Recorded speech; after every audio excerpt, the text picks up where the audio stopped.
Shalom, kita melanjutkan lagi membaca Alkitab. Sekarang kita sudah sampai Yosua 4. Ke-12 batu peringatan. Setelah seluruh bangsa itu selesai menyeberangi sungai Yordan, berfirmanlah Tuhan kepada Yosua demikian: Pilihlah dari bangsa itu 12 orang, seorang dari tiap-tiap suku, dan perintahkanlah kepada mereka demikian: Angkatlah 12 batu dari sini, dari tengah-tengah sungai Yordan ini, dari tempat berjejak kaki para imam itu. Bawalah semuanya itu ke seberang, dan letakkanlah di tempat kamu akan bermalam nanti malam. Lalu Yosua memanggil ke-12 orang yang ditetapkannya dari orang Israel itu, seorang dari tiap-tiap suku. Dan Yosua berkata kepada mereka, menyeberanglah di depan tabut Tuhan Allahmu ke tengah-tengah sungai Yordan, dan angkatlah masing-masing sebuah batu ke atas bahumu menurut bilangan suku orang Israel, supaya ini menjadi tanda di tengah-tengah kamu. Jika anak-anakmu bertanya di kemudian hari, apakah arti batu-batu ini bagi kamu?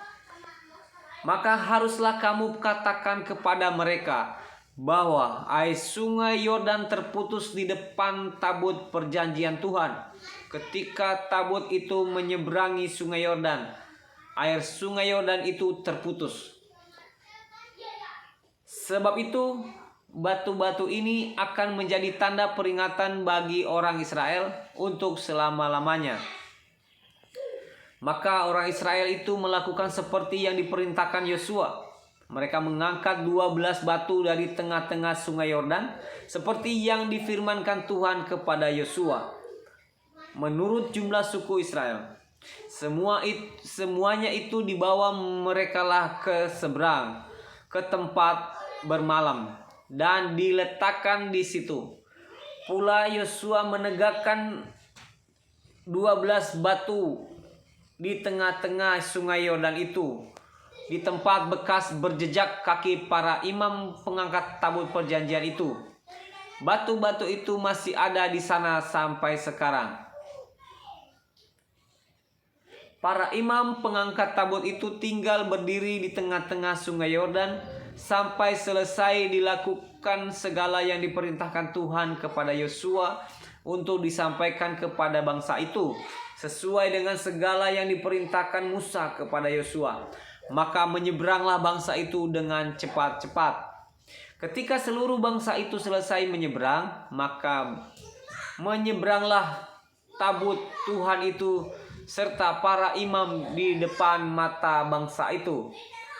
Juga Bani Ruben, Bani Gad, dan suku Manase yang setengah itu menyeberang dengan bersenjata di depan orang Israel itu, seperti yang dikatakan Musa kepada mereka. Kira-kira 40.000 orang yang siap untuk berperang menyeberang di hadapan Tuhan ke dataran Yeriko untuk berperang. Pada waktu itulah Tuhan membesarkan nama Yosua di mata seluruh orang Israel, sehingga mereka takut kepadanya seperti mereka takut kepada Musa seumur hidupnya. Berfirmanlah Tuhan kepada Yosua demikian: perintahkanlah para imam pengangkat tabut hukum Allah itu supaya naik dari sungai Yordan. Maka Yosua memerintahkan kepada para imam itu demikian: keluarlah dari sungai Yordan. Ketika para imam pengangkat tabut perjanjian Tuhan itu keluar dari tengah-tengah sungai Yordan, dan baru saja kaki para imam itu dijejakkan di tanah yang kering, maka berbaliklah air sungai Yordan itu ke tempatnya dan mengalir seperti dahulu dengan meluap sepanjang tepinya. Bangsa itu telah keluar dari sungai Yordan pada tanggal 10 bulan pertama, dan mereka berkemah di Gilgal di batas timur Yeriko. Ke-12 batu yang diambil dari sungai Yordan itu ditegakkan oleh Yosua di Gilgal.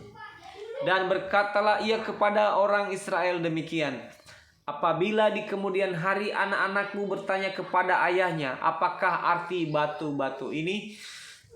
Maka haruslah kamu beritahukan kepada anak-anakmu begini, Israel telah menyeberangi sungai Yordan ini di tanah yang kering. Sebab Tuhan Allahmu telah mengeringkan di depan kamu air sungai Yordan, sampai kamu dapat menyeberang seperti yang telah dilakukan Tuhan Allahmu dengan laut Teberau, yang telah dikeringkannya di depan kita, sampai kita dapat menyeberang, supaya semua bangsa di bumi tahu bahwa kuat tangan Tuhan, dan supaya mereka selalu takut kepada Tuhan Allahmu. Demikian membaca Yosua 4. Terima kasih, Tuhan Yesus memberkati. Shalom.